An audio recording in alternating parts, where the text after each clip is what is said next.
চিন্তা করো না প্রিয়, আমি আর তোমার জীবনে কখনো ফেরার চেষ্টা করব না। তোমার দেওয়া আঘাতগুলো আমি না হয় তোমার দেওয়া আমার জীবনের শ্রেষ্ঠ উপহার হিসেবে তুলে রাখবো। আমার আর নতুন করে কিছু চাওয়ার নেই, কিছু পাওয়ারও নেই, কাউকে কিছু বলারও নেই। কি আর বলবো, কি আর করব, সবই তো ভাগ্য।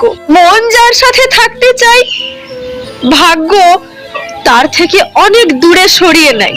হয়তো তুমি আমার ভাগ্যে নেই, কিন্তু হৃদয়ে থাকবে সারা জীবন।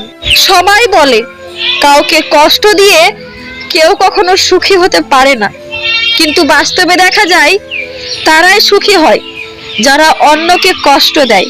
যেই দিন আমি মরে যাব, ওই দিন দুঃখ এসে বলবে আজ থেকে তোর ছুটি। শুনেছি কাউকে খুব বেশি ভালোবাসলে সে নাকি ছেড়ে চলে যায়, তাই আজ থেকে ভাবছি দুঃখকে একটু বেশি ভালোবাসবো।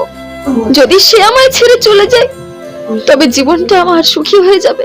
বাড়ির বউয়ের হাতের রান্না খেয়ে কখনো প্রশংসা করো না, অথচ দামি দামি রেস্টুরেন্টে গিয়ে খেয়ে সেখানকার রাঁধুনিদের প্রশংসা ঠিকই করে আসো। ইস, রান্নাটা বেশ সুন্দর করেছে তো।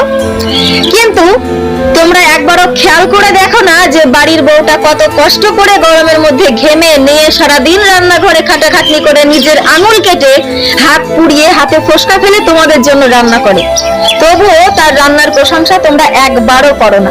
অথচ সেই মেয়েটার বাবা একদিন মেয়ের বাড়ি বেড়াতে এসে দুমুঠো ভাত খেলে তার বাবা সেই মেয়েটার রান্নার প্রশংসা করে যায়।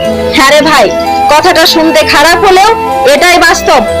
একজন মেয়ে তার বাবার কাছে সারা জীবন রাজকন্যা হয়ে থাকে। মেয়ের হাতের রান্নার প্রশংসা তার বাবারা সব সময় করে, সেটা কেউ করুক আর না করুক।